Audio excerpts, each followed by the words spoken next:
ಮಾಡಿ ದಯವಿಟ್ಟು ಯಾರಾದರೂ ಬಾಣ್ತಿದ್ರೆ ಪಾಪ ಆಗಿರೋರಿಗೆ 9 ತಿಂಗಳವರೆಗೂ ದಯವಿಟ್ಟು ಯಾವುದೇ ಕೆಲಸ ಮಾಡಬೇಡಿ ಆದಷ್ಟು. ಫ್ರೆಂಡ್ಸ್ ನಾವು ಹಾಯ್ ಫ್ರೆಂಡ್ಸ್, ಎಲ್ಲರೂ ಹೇಗಿದ್ದೀರಾ? ಚೆನ್ನಾಗಿದ್ದೀರಾ? ನಾನು ಕೂಡ ತುಂಬ ಚೆನ್ನಾಗಿದ್ದೀನಿ. ಸದ್ಯಕ್ಕೆ ಚೆನ್ನಾಗಿಲ್ಲ, ಹಾಸ್ಪಿಟ್ಲ್ಗೆ ಹೋಗ್ತಾ ಇದ್ದೀನಿ. ನಾವು ಆಟೋ ಬುಕ್ ಮಾಡೋಣ ಅಂದ್ಕೊಂಡ್ವಿ. ಮನೆಯವರು ಮನೆಯಿಂದನೇ ಡ್ಯೂಟಿ ಇತ್ತಂತೆ, ಹೋಗ್ತಾ ಇದ್ರು. ನಮ್ಮನ್ನು ಕೂಡ ಕರ್ಕೊಂಡು ಹೋಗ್ತಾ ಇದ್ದಾರೆ. ಅಲ್ಲಿ ಬಿಲ್ಪಿನಾಗೆ ಹೋಗ್ತಾರೆ, ಬಾಗಲಕೋಟೆ ಹತ್ರ. ಗೋಕುಲ್ ನೋಡಿ, ಅವ್ರ ಅಪ್ಪಾಜಿ ಫಿಕ್ಸ್. ಅವ್ರ ಅಪ್ಪಾಜಿ ಗಾಡಿ ಓಡಿಸ್ತಾ ಇದ್ರೆ ನನ್ನ ಹತ್ರ ಬರೋದೇ ಇಲ್ಲ. ಅಮ್ಮ ಕೂಡ ಜೊತೆ ಬಂದಿದ್ದಾರೆ. ಬರಬೇಕಾಗಿದ್ರೆ ನಮ್ಮ ಜೊತೆ ಬೇಕಲ್ವಾ? ಅಮ್ಮನೂ ಬಂದಿದ್ದಾರೆ, ಇವತ್ತು ಕೆಲ್ಸಕ್ಕೆ ಹೋಗಿಲ್ಲ ಪಾಪ ನಮಗೋಸ್ಕರ. ಸ್ವಲ್ಪ ಹೆಲ್ತ್ ಪ್ರಾಬ್ಲಮ್ಮು, ಅದಕ್ಕೋಸ್ಕರ ಹಾಸ್ಪಿಟ್ಲ್ ಹೋಗ್ತಾ ಇದ್ದೀನಿ.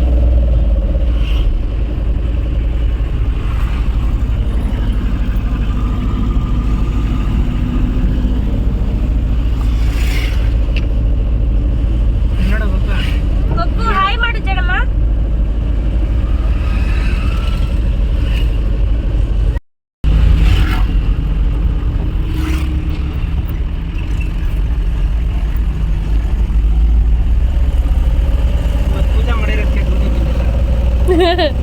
ಹೌದು, ನಾವು ಯಾವಾಗ ಭಕ್ತಿಯಿಂದ ಮಾಡ್ತೀವೋ ಅವತ್ತೇನು ವರ್ಕೌಟ್ ಆಗಲ್ಲ. ಎಷ್ಟೋ ಸರಿ ಅಬ್ಸರ್ವ್ ಮಾಡಿ ನೋಡಿದ್ರೆ ಗಾಡಿ ತೊಳೆದ್ರೆ ಇಟ್ಕೊಂಡ್ರೆ ಬಿಡಲ್ಲ. ನಾನು ಮೊದಲು ಪೂಜೆನೇ ಮಾಡ್ತಿರ್ಲಿಲ್ಲ, ವ್ಯೂಸ್ ಚೆನ್ನಾಗಿ ಬರೋದು. ಈಗ ಡೈಲಿ ಪೂಜೆ ಮಾಡ್ತೀನಿ, ವ್ಯೂಸೇ ಇಲ್ಲ. ನಾನು ಕೋಪ ಬಂದರೆ ಮಾಡೋದೇ ಇಲ್ಲ ನಾನು ಅಷ್ಟೇ. ಹಾಸ್ಪಿಟ್ಲ್ ಹತ್ರ ಬಂದ್ವಿ. ನನ್ನ ಇಲ್ಲಿ ಕುಮಾರಸ್ವಾಮಿ ಬಂದಿದ್ದ. ಇಲ್ಲ, ಬರ್ಲಿ ಬಿಡು.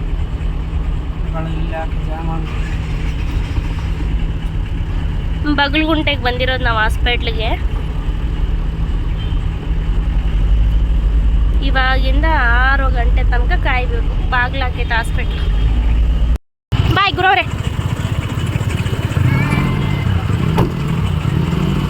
ಹಾಸ್ಪಿಟ್ಲ್ ಹತ್ರ ಬಂದಿದ್ದೀವಿ. ಇನ್ನೂ ಡಾಕ್ಟ್ರು ಬಂದಿಲ್ಲ, ಮೆಡಿಕಲ್ ಸ್ಟೋರ್ ಕೂಡ ತೆಗ್ದಿಲ್ಲ. ಇಲ್ಲಿ ಬೇಗ ಟೋಕನ್ ಖಾಲಿ ಆಗುತ್ತೆ. ತುಂಬ ಜನ ಬರ್ತಾರೆ ಇಲ್ಲಿ, ಅದಕ್ಕೋಸ್ಕರ ಬೇಗ ಬರೋದಷ್ಟೇ. ಟೋಕನ್ ಇಲ್ಲ ಅಂದರೆ ಅವ್ರು ನೋಡೋದೇ ಇಲ್ಲ ಪಾಪ. ಅವ್ರು ನೋಡೋದಕ್ಕೆ 11 ಗಂಟೆಗೆ ಹೋಗುತ್ತೆ ಅಷ್ಟೇ. ಬರೀ 40-50 ಟೋಕನ್ ಇರುತ್ತೆ. ತುಂಬ ಜನ ಇರ್ತಾರೆ, ಅದಕ್ಕೆ 2-3 ಜನ ಬಂದಿರ್ತಾರೆ ಜೊತೆಗೆ ಒಂದು ಟೋಕನ್ಗೆ. ಇಲ್ಲಿ ಜಾಸ್ತಿ ಜನನೇ ಬಂದಿರ್ತಾರೆ, ಅದಕ್ಕೆ ಬೇಗ ಬಂದಿದ್ದೀವಿ. ನಾವು ಅಲ್ಲಿಂದ ಬರಬೇಕಲ್ವಾ, ಅದಕ್ಕೆ ಬಂದಮೇಲೆ ತೋರಿಸ್ಕೊಂಡು ಹೋಗ್ಬೋದು. ಏನಾದರೂ ಕರ್ಕೊಂಡು ಹಾಯ್ ಮೇಡಮಲ್ಲೇ.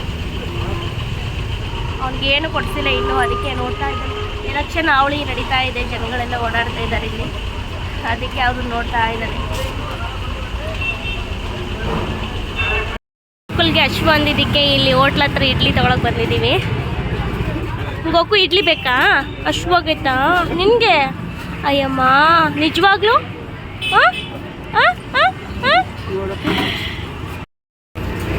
ನೋಡಿ ಇಲ್ಲಿ ಸೂಪರ್ ಆಗಿರುತ್ತೆ. ಇಲ್ಲೇ ಬರೋದು ನಾವು ಯಾವಾಗ್ಲೂ. ಅಮ್ಮಂಗೊಂದು, ಗೋಕುಲ್ಗೊಂದು, ನಾನು ತಗೋಬೇಕು ಬೇರೆ ಏನಾದರೂ. ಈಗ ಇವರು ಕೊಡಿಸ್ತಾ ಇದ್ದೀನಿ. ಚೆನ್ನಾಗೈತೆ ಜನ ತಿಂತಾ ಇದ್ದಾರೆ. ಹಾಯ್ ಎಲ್ಲ friends, welcome back to my channel. ಎಲ್ಲ ಹೇಗಿದ್ದೀರಾ? ಚೆನ್ನಾಗಿದ್ದೀರಾ ಅನ್ಕೊಂಡು ನಾನು ಕೂಡ ತುಂಬ ಚೆನ್ನಾಗಿರ್ತೀನಿ. ಇವತ್ತು ಬೆಳಗ್ಗೆನೇ ವ್ಲಾಗ್ ಸ್ಟಾರ್ಟ್ ಮಾಡ್ತಾ ಇದ್ದೀನಿ. ಎಷ್ಟು ಬೇಗ ಸೂರ್ಯ ಬಂದುಬಿಡ್ತಾನೆ ಇವಾಗ. ಫ್ರೆಂಡ್ಸ್, ನಿನ್ನೆ ಹಾಸ್ಪಿಟ್ಲಿಗೆ ಹೋಗಿದ್ದೆ, ಹುಷಾರಿರಲಿಲ್ಲ. ನಾನು ಸ್ವಲ್ಪ ಇದ್ದಾಗ ಸ್ವಲ್ಪ ಕೇರ್ಲೆಸ್ ಮಾಡಿ ಹೋಗೋದೇ ಇಲ್ಲ. ಅಯ್ಯೋ ಬಿಡು, ವಾಸಿ ಆಗುತ್ತೆ ಅಂತ ಮನೇಲಿರೋದು. ಮಾತ್ರೆ ಎದ್ದೆ ಹಾಕ್ಕೊಂಡು ಕಮ್ಮಿ ಮಾಡ್ಕೊಳ್ತಿದ್ದೆ. ಇವಾಗ ಏನಾಗ್ಬಿಟ್ಟಿದೆ, ಜಾಸ್ತಿ ಒಂಥರ ಸುಸ್ತು, ನೋಡೋಕ್ಕಷ್ಟು ಕಾಣಿಸಲ್ಲ. ಅಯ್ಯೋ ಏನು ಬಿಡಪ್ಪ ಚೆನ್ನಾಗಿದ್ದಾಳೆ ಆ ಥರ ಇರ್ತೀನಿ ನಾನು ಕೂಡ. ಅದು ದಪ್ಪ ಬೇರೆ ಇದ್ದೀನಲ್ವ, ನಾನು ಅಷ್ಟು ಕೇರ್ ಮಾಡ್ತಿರ್ಲಿಲ್ಲ. ಸುಮ್ಮನೆ ಇರ್ತೀನಿ ಯಾವ್ದೆಲ್ಲಾಗಿ ಮಾತಾಡ್ಕೊಂಡು ಎಲ್ಲರ ಜೊತೆನೂ. ಹಾಗಾಗಿ ಅಷ್ಟು ಯಾರಿಗೂ ಗೊತ್ತೇ ಆಗೋಲ್ಲ ನನ್ನ ಪ್ರಾಬ್ಲಮ್ಮು. ತುಂಬ ನಡೆಯೋಕ್ಕೆ ಆಗ್ತಿರ್ಲಿಲ್ಲ ನನಗೆ, ಅಷ್ಟು ಹುಷಾರಿಲ್ದಂಗೆ ಆಗ್ಬಿಟ್ಟಿತ್ತು. ಓಡಾಡ್ತಾ ಇದ್ದರೆ ಕಾಲೆಲ್ಲ ನಾವು ಸುಸ್ತು, ಎಲ್ಲಿ ಬಿದ್ದೋಗ್ತೀನೋ ಅನ್ನೋಷ್ಟು ಹುಷಾರಿರಲಿಲ್ಲ. ಅದಕ್ಕೆ ಹಾಸ್ಪಿಟ್ಲಿಗೆ ಹೋಗಿದ್ದೆ ನಿನ್ನೆ. ಹೋಗಿ ಇಂಜೆಕ್ಷನ್ ಎಲ್ಲ ಹಾಕ್ಕೊಂಡು ಬಂದೆ. ಹುಷಾರಿಲ್ಲ ಅಂದಿದ್ದಕ್ಕೆ ಬೈತಾಯಿದ್ರು ಮೇಡಮ್, ನಿಂಗೆ ರೆಸ್ಟ್ ಇಲ್ಲ ಹಾಗೆ ಹೀಗೆ ಅಂತ.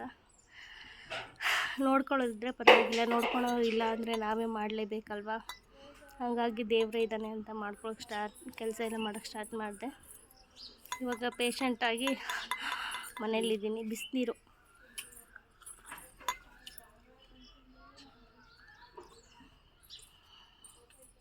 ಬಿಸಿನೀರು ಕುಡಿದು ಟೀ ಕುಡಿಯೋದು.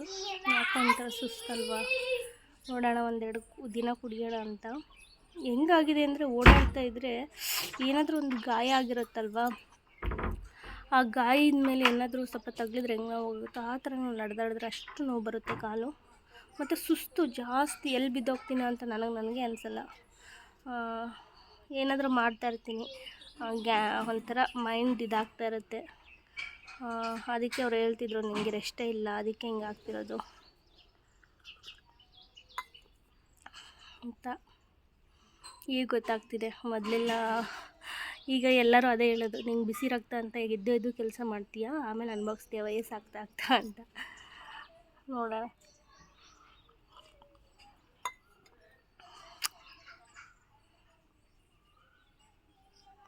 ಪ್ಲೀಸ್ ಫ್ರೆಂಡ್ಸ್, ಯಾರೆಲ್ಲ ನೋಡ್ತಿದ್ದೀರಾ ನನ್ನ ಚಾನಲ್ನ ಸಪೋರ್ಟ್ ಮಾಡಿ, ಲೈಕ್ ಮಾಡಿ, ಶೇರ್ ಮಾಡಿ, ಹಾಗೆ ಸಪೋರ್ಟ್ ಮಾಡಿ.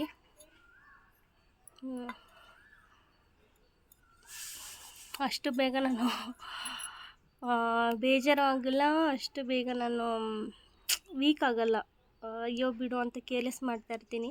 ಇವಾಗೊಂದು ತಿಂಗಳಿಂದನೂ ಆಗ್ತಿರ್ಲಿಲ್ಲ ನನಗೆ. ಅಯ್ಯೋ ಬಿಡು, ಅದನ್ನೆಲ್ಲ ನೋಡ್ಕೊಂಡು ಕೂತ್ಕೊಂಡ್ರೆ ಹೆಂಗೆ ಅಂದ್ಬಿಟ್ಟು ಹಂಗೆ ಮಾಡೋದೇನೆ, ಹಂಗೆ ನೋಡ್ಕೊಳ್ಳೋದು ಪಾಪ ನನಗೆಲ್ಲ ಮಾಡ್ತಾಯಿದ್ದೆ.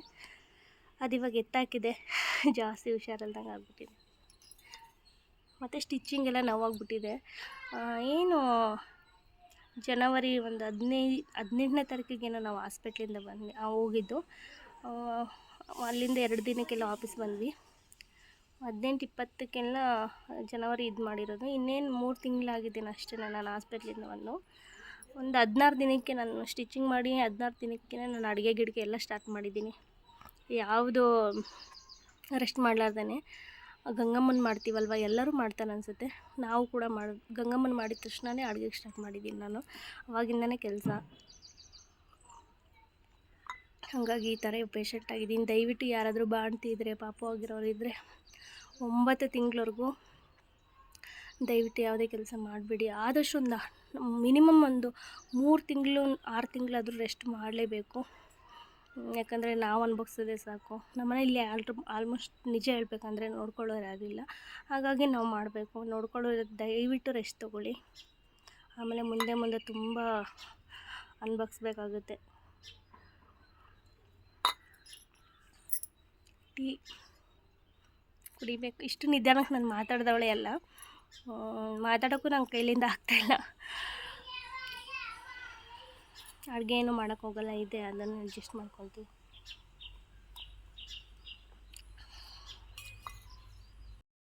ನಮ್ಮ ಮನೆ ಹತ್ರ ಕೊಕ್ಕರೆ ನೋಡಿ ಎಷ್ಟೊಂದಿದೆ. ಗಿಣಿ ಎಲ್ಲ ಗಿಚಿ ಅಂತ ಓಡ್ತಾಯಿದೆ. ಇಲ್ಲೊಂದು ಮರ ಇದಲ್ವ ಎದುರುಗಡೆ, ಇಲ್ಲಿ ದೊಡ್ಡದಾಗಿ ಕಾಣಿಸ್ತಿದೆ ಅಲ್ಲ, ಈ ಮರದಲ್ಲಿ ಜಾಸ್ತಿ ಇರುತ್ತೆ. ಈ ಮರದಲ್ಲಿ ಗಿಣಿ ಜಾಸ್ತಿ ಇರುತ್ತೆ. ಮಧ್ಯಾಹ್ನ ಟೈಮ್ ಬರುತ್ತೆ, ಸಂಜೆ ಒಂದು 4 ಗಂಟೆಗೆಲ್ಲ 5 ಗಂಟೆಗೆಲ್ಲ ಎಗರು ಹೋಗ್ತಾ ಇರುತ್ತೆ.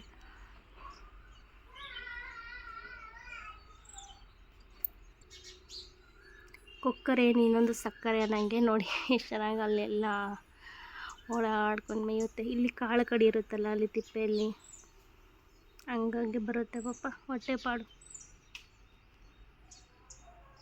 ಇದರಲ್ಲಿ ಮೊಟ್ಟೆ ಇಕ್ಕಿದೆ ಫ್ರೆಂಡ್ಸ್. ಈ ಬಾಕ್ಸಲ್ಲಿ ಗುಬ್ಬಚ್ಚಿಗಳು ಪಾಪ ಕೆಳಗೆ ಬಿದ್ದೋಗಿತ್ತು. ಮೊನ್ನೆ ಒಂದು ಜಾಸ್ತಿ ಇಕ್ಕಿದ್ದಾವೆ ಅನಿಸುತ್ತೆ. ಚಿವ ಅಂತ ಇರ್ತವೆ. ಇವಾಗ ಅವ್ರ ಅಮ್ಮಗಳೆಲ್ಲ ಕಾಳು ಹುಡ್ಕೊಂಬರಕ್ಕೆ ಹೋಗಿದೆ, 1 2 3. ಫ್ರೆಂಡ್ಸ್, ಸಾಂಬಾರು ಇದೆ ಅಂದ್ಕೊಂಡಿದ್ದೆ, ಸ್ವಲ್ಪ ಇದೆ, ಅದಕ್ಕೇ ಇದು ಮಾಡ್ಕೊತಿದ್ದೀನಿ. ಹುಳ್ಳಿಕಾಳು ಮೊಳಕೆ ಕಟ್ಬಿಟ್ಟು ಸಾರು ಮಾಡ್ತಾ ಇರೋದು, ಅದಕ್ಕೋಸ್ಕರನೇ ಹುರ್ಕೊತಿದ್ದೀನಿ. ಇಲ್ಲಿ ನೋಡಿ, ಎಣ್ಣೆ ಇಕ್ಕೊಂಡು ಚಕ್ಕೆ ಲವಂಗ ಹಾಕ್ಕೊಂಡು ಶುಂಠಿ, ಹಸಿಮೆಣ್ಸಿನ್ಕಾಯಿ, ಈರುಳ್ಳಿ, ಟೊಮಟ ಹಾಕ್ಕೊಂಡು ಚೆನ್ನಾಗಿ ಫ್ರೈ ಮಾಡ್ಕೊತಾ ಇದ್ದೀನಿ. ಚೆನ್ನಾಗಿ ಫ್ರೈ ಆದಮೇಲೆ ಪುದೀನ ಸೊಪ್ಪು ಹಾಕ್ಕೊತಿದ್ದೀನಿ. ನಾನು ಮಸಾಲೆ ಸಾರು ಮಾಡ್ಕೊತಿರೋದು, ಅದಕ್ಕೇ ಪುದೀನ ಚೆನ್ನಾಗಿ ಫ್ರೈ ಆದಮೇಲೆ ಕೊತ್ತಂಬರಿ ಸೊಪ್ಪು ಹಾಕ್ಕೊಳ್ತಾ ಇದ್ದೀನಿ. ಈ ಸಾರು ಸೂಪರಾಗಿರುತ್ತೆ. ಯಾರೆಲ್ಲ ಟ್ರೈ ಮಾಡಿಲ್ಲ ಮಾಡಿ. ಇದನ್ನು ಮಾತ್ರ ಅಡುಗೆ ಮಾಡಿದಾಗ ಸ್ವಲ್ಪ ನೀವು ಊಟ ಜಾಸ್ತಿನೇ ಮಾಡ್ತೀರಾ. ಇದೆಲ್ಲ ಚೆನ್ನಾಗಿ ಫ್ರೈ ಆಗಬೇಕು. ಆದಮೇಲೆ ಅರಿಶಿನ ಹಾಕ್ಕೊತಿದ್ದೀನಿ ನಾನು. ಅರಿಶಿನ ಹಾಕ್ಕೊಂಡು ಮಿಕ್ಸ್ ಮಾಡಿಕೊಂಡು ಇದಕ್ಕೆ ಒಲೆ ಆಫ್ ಮಾಡ್ತೀನಿ. ಯಾಕಂದರೆ ಧನಿಯಾ ಪುಡಿ, ಖಾರದ ಪುಡಿ ಹಾಕಬೇಕು. ಜಾಸ್ತಿ ಫ್ಲೇಮ್ ಇದ್ದರೆ ಅಂಟುಬಿಟ್ಟು ಸೀದ ವಾಸನೆ ಬಂದುಬಿಡುತ್ತೆ. ಈಗ ನೋಡಿ, ಧನಿಯಾ ಪುಡಿ, ಖಾರದ ಪುಡಿ 2 ಸ್ಪೂನ್ ಹಾಕ್ಕೊಂಡಿದ್ದೀನಿ. ಯಾವತ್ತೂ ಖಾರದ ಪುಡಿಗಿಂತ ಧನಿಯಾ ಪುಡಿ ಜಾಸ್ತಿ ಇರಬೇಕು. ಇವಾಗ ಒಂದು ಜಾರಿಕೊಂಡು ಬೆಳ್ಳುಳ್ಳಿ ಮತ್ತು ತೆಂಗಿನಕಾಯಿ ಹಾಕ್ಕೊತಿದ್ದೀನಿ ಹಸಿದು. ಇವಾಗ ಅದು ಆರೋಗಿದೆ ಅಲ್ವಾ, ಮಸಾಲೆ ಎಲ್ಲ ಹಾಕ್ಕೊತಾ ಇದ್ದೀನಿ. ಇದನ್ನೇ ತೊಳೆದ್ಬಿಟ್ಟು ನೀರು ಹಾಕ್ತೀನಿ. ಇದೇ ನೀರು ಹಾಕಿದ್ರೆ ಚೆನ್ನಾಗಿರುತ್ತೆ ಅಂತ. ಎಲ್ಲ ಅಂಟಿರುತ್ತಲ್ವ. ಇವಾಗ ಇದನ್ನು ರುಬ್ಕೊಂಬರ್ತೀನಿ. ಯಾರಿದೆ ಇದು ನೋಡಿ, ಇಲ್ಲಿದೆ ಅಲ್ಲ, ಇದೆಲ್ಲ ರುಬ್ಕೊಂಬರ್ತೀನಿ ಇವಾಗ ಹಾಕಿರೋ ಅಂಥದ್ದು. ಉಪ್ಪು ಹಾಕ್ಕೊತಾ ಇದ್ದೀನಿ ಇದಕ್ಕೆ ಸಾಮಾನ್ಯ. ಫ್ರೆಂಡ್ಸ್ ಇಲ್ಲಿ ಎಣ್ಣೆ ಹಾಕ್ತಿದ್ದೀನಿ, ಕುಕ್ಕರ್ ಇಟ್ಕೊಂಡು ಕುಕ್ಕರಲ್ಲಿ ಮಾಡ್ತೀನಿ. 2 ವಿಸಿಲ್ ಆದರೆ ಸಾಕು. ಜೀರಿಗೆ ಸಾಸಿವೆ ಚಟಪಟ ಅಂದಮೇಲೆ ಕರ್ಬೇ ಸೊಪ್ಪು ಹಾಕ್ಕೊಂಡು ಈರುಳ್ಳಿ ಹಾಕ್ಕೊಂಡು ಸ್ವಲ್ಪ ಬಾಡಿಸ್ತೀನಿ. ಬಾಡಿಸಾದ್ಮೇಲೆ ಇದಕ್ಕೇ ಕಾಳು ಹಾಕ್ಕೊತೀನಿ. ನೋಡಿ ಎಷ್ಟು ಚೆನ್ನಾಗಿ ಬಂದಿದೆ 2 ದಿನಕ್ಕೇ.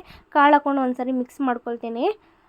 ಮಿಕ್ಸ್ ಮಾಡಿಕೊಂಡು ಸ್ವಲ್ಪ ನುಗ್ಗೆಕಾಯಿ ಮೊನ್ನೆ ಊರಿಂದ ತಂದಿದ್ದು ಹಂಗೆ ಇತ್ತು, ಇನ್ನೇನು ಮಾಡೋದು ಅಂತ ಇದಕ್ಕೆ ಹಾಕ್ತಿದ್ದೀನಿ. ಆಲೂಗಡ್ಡೆ ಬದನೆಕಾಯಿ ಹಾಕ್ಕೊಂಡು ಚೆನ್ನಾಗಿ ಫ್ರೈ ಮಾಡ್ಕೊತೀನಿ. ಆಲೂಗಡ್ಡೆ ಬದನೆಕಾಯಿ ಇದ್ರೇ ಇದು ಸೂಪರ್ ಟೇಸ್ಟಿಯಾಗಿರುತ್ತೆ ಸಾರು. ನಾನು ಏನೇನೆಲ್ಲ ಹುರಿದಿದ್ದೆ ಅದನ್ನು ಮಸಾಲೆ ಮಿಕ್ಸಿ ಮಾಡ್ಕೊಂಬಿಟ್ಟು ಇಲ್ಲಿ ಚೆನ್ನಾಗಿ ಹಾಕ್ಬಿಟ್ಟು ತಿರುಗ್ತಾ ಇದ್ದೀನಿ. ಹಸಿ ವಾಸನೆ ಸ್ವಲ್ಪ ಹೋಗಬೇಕು, ಆವಾಗೇ ಟೇಸ್ಟಾಗಿರುತ್ತೆ ಸಾಂಬಾರು. ಈಗ ನೋಡಿ ತೊಳೆದಂಥ ನೀರು ಹಾಕ್ಕೊತಾ ಇದ್ದೀನಿ.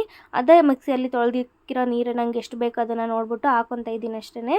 ಇದನ್ನು ಸಾಂಬಾರು ಯಾರೆಲ್ಲ ಟ್ರೈ ಮಾಡಿ ನಿಜವಾಗ್ಲೂ ಟ್ರೈ ಮಾಡಿ, ಸಖತ್ತಾಗಿರುತ್ತೆ. ಆಮೇಲೆ ಉಪ್ಪು ನನಗೆ ಸ್ವಲ್ಪ ಕಮ್ಮಿ ಇತ್ತು, ಅದಕ್ಕೋಸ್ಕರನೇ ಹಾಕ್ಕೊತಾ ಇರೋದು. ಇವಾಗ 2 ವಿಸಿಲ್ ಬರಲಿ ಅಂತ ನಾನು ಇಟ್ಕೊಂಡಿದ್ದೀನಿ. ನೋಡಿ ವಿಸಿಲ್ ಬಂತು. ಫ್ರೆಂಡ್ಸ್ ಸಾಂಬಾರೆಲ್ಲ ಮಾಡಿ ಊಟ ಮಾಡಿದ್ವಿ, ತುಂಬ ಚೆನ್ನಾಗಿತ್ತು. ಯಾರೆಲ್ಲ ಟ್ರೈ ಮಾಡಿಲ್ಲ ಅಂದರೆ ಈ ಸಾಂಬಾರು ಒಂದ್ಸರಿ ಟ್ರೈ ಮಾಡಿ, ಸೂಪರಾಗಿರುತ್ತೆ. ಅವತ್ತು ಸ್ವಲ್ಪ ಜಾಸ್ತಿನೇ ಊಟ ಮಾಡ್ತೀರಾ, ಮಸಾಲೆ ಸ್ಮೆಲ್ ಗಮ್ಮ ಅಂತ ಇರುತ್ತೆ. ಮತ್ತು ನಾನು ಹಾಸ್ಪಿಟ್ಲು ಬಂದಿರೋ ವೀಡಿಯೋ ಹಾಕಿ ಅದನ್ನು ಹಂಗೆ ಕಂಟಿನ್ಯೂ ಮಾಡಿದ್ದೀನಿ. ದಯವಿಟ್ಟು ಯಾರೆಲ್ಲ ನೋಡ್ತಿದ್ದೀರಾ ಪ್ಲೀಸ್ ನನ್ನ ಚಾನಲ್ನ ಲೈಕ್ ಮಾಡಿ, ಶೇರ್ ಮಾಡಿ, ಸಪೋರ್ಟ್ ಮಾಡಿ. ಮತ್ತು ಇನ್ನು ಮುಂದೆ ವೀಡಿಯೋ ಡೈಲಿ ಹಾಕೋಕ್ಕೆ ನಾನು ಟ್ರೈ ಮಾಡ್ತೀನಿ. ಮತ್ತು ಯಾರೆಲ್ಲ ನನ್ನ ಚಾನಲ್ನ ನೋಡಿದ್ದೀರಾ ಅವ್ರು thank you so much. Subscribe ಮಾಡ್ಕೊಳ್ಳಿ, ನನ್ನ ಚಾನಲ್ನ ಸಪೋರ್ಟ್ ಮಾಡಿ. ಯಾರೆಲ್ಲ ನಿಮ್ಮ ಫ್ರೆಂಡ್ಸ್ ಇದ್ದಾರೆ ಅವ್ರಿಗೆ ಶೇರ್ ಮಾಡಿ ಅಂತ ಕೇಳ್ಕೊತೀನಿ. ನೀವು ನನ್ನ ಚಾನಲ್ನ ಸಪೋರ್ಟ್ ಮಾಡಿ, ಸಬ್ಸ್ಕ್ರೈಬ್ ಮಾಡಿಕೊಂಡ್ರೆ ನನ್ನೆಲ್ಲ ನೋಟಿಫಿಕೇಷನ್ ನಿಮಗೆ ಬರುತ್ತೆ. ದಯವಿಟ್ಟು ಯಾರೆಲ್ಲ ನೋಡಿದ್ದೀರಾ ಇನ್ನೊಂದ್ಸರಿ thank you so much. Bye friends ಎಲ್ಲರಿಗೂ.